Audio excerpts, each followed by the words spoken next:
Morning. Let me ask you something. Have you ever tried to manifest something? You visualized it, affirmed it, journaled about it, and yet nothing really shifted? You're not alone. Because here's the truth, most people just skip over. You don't manifest what you want, you manifest who you are. And today, let's dig deeper into some techniques.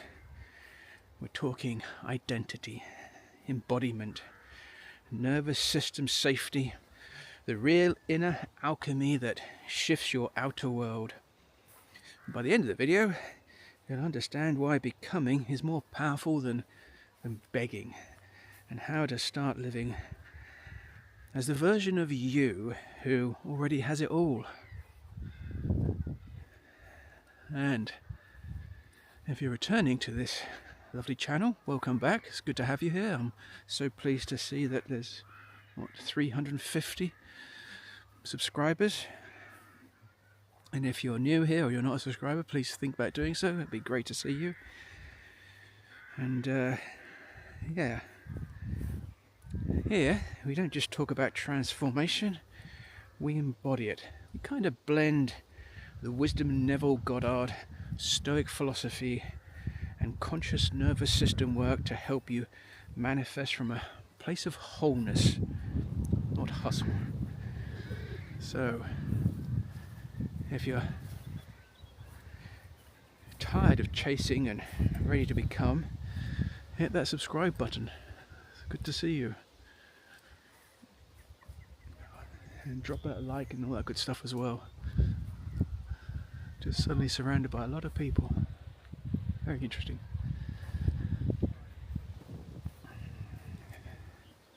You know, wanting is natural. It gives you direction.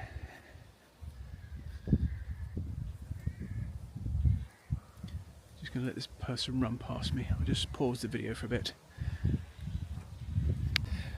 Yes, what was I saying? Wanting is natural.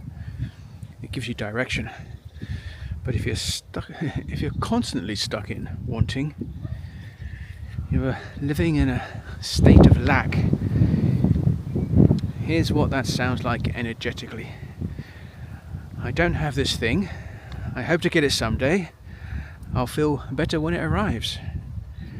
That's the signal you're putting out.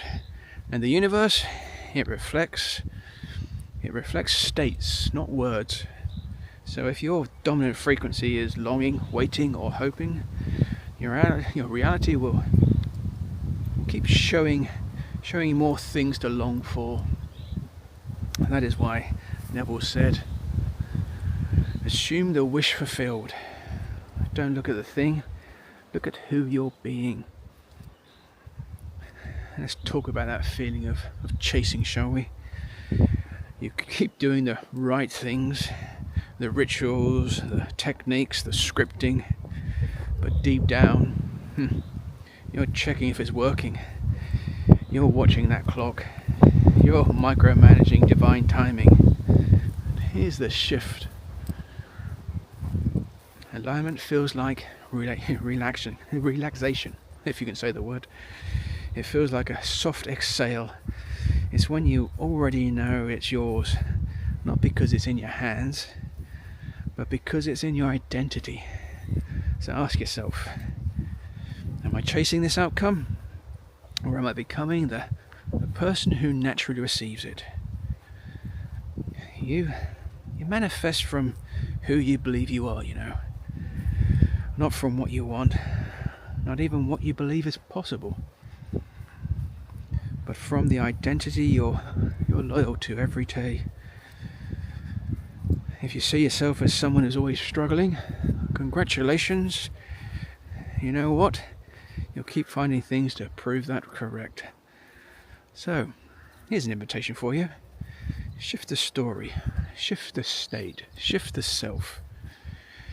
And the outer 3D will follow every single time, like it or not. Here's where a lot of people actually do get stuck. They hear act as if. and they start pretending. They fake confidence, they force possibility, but internally they feel disconnected. Even ashamed, I guess. So let's reframe it, shall we? Pretending is performance. Embodying, that's presence. Embodying means you regulate your nervous system to feel safe in success. It means your self-talk, your posture, your tone, your micro choices, and start reflecting the version of you already is. It's not fake, it's foundational. So, why do people still manifest the same patterns, even when they're not doing all the mindset work? Because the unconscious identity hasn't changed, I guess. You might affirm, I'm abundant. You might do that in the morning, but by noon you're feeling guilt when paying a bill, resenting someone who has more, or fearing you're behind. You're still living from a lack identity. The body, it holds the truth. The patterns, they don't lie. And that's not something to shame yourself for. It's a sacred signal. It's a call back home to who you really are. Let's go a little bit deeper, shall we? Your identity, it's not just mental, it's emotional, it's psychological. The self you manifest from is the one your body feels self-inhabiting. So if your nervous system is wired to feel unsafe in success, intimacy, visibility, or wealth, you'll unconsciously block it, delay it, or even sabotage it. This is why that somatic work, breath work, embodiment, it's not a side dish, it's the whole plate. Because the body has to say yes to the self, you're becoming. Want a practical shift? Start asking, how would the version of me who already has this show up today? How would they respond to this email? What would they say yes to? What would they stop tolerating?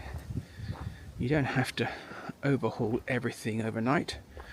Just take small, construent steps from that version of you. This builds identity resonance, and that's what life responds to. Here's how you can tell if you're still operating from an old self-image. You explain your limits more than your possibilities. You wait for proof before you trust. You hesitate to claim your desires fully, fearing they're too much. But you're not your past, you know. You're not your patterns. You're the awareness choosing who to become next.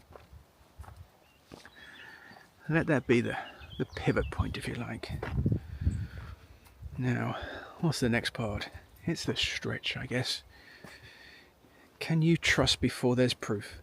Can you remain in the state of already done while your current reality still looks unchanged? This is where stoicism meets spiritually. Ooh, you know what I mean.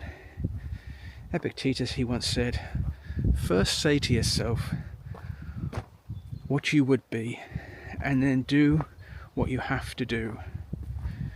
You become it regardless of circumstances. And in that trust, reality catches up. Sometimes fast, sometimes slow, but always perfectly. Living from that end doesn't mean delusion. It means making every ordinary moment sacred. brushing your hair like someone who's in love with life. It's walking into rooms like you belong. Because, newsflash, you do. It's responding to challenges with the grounded calm of someone who knows the outcome is already theirs. Morning.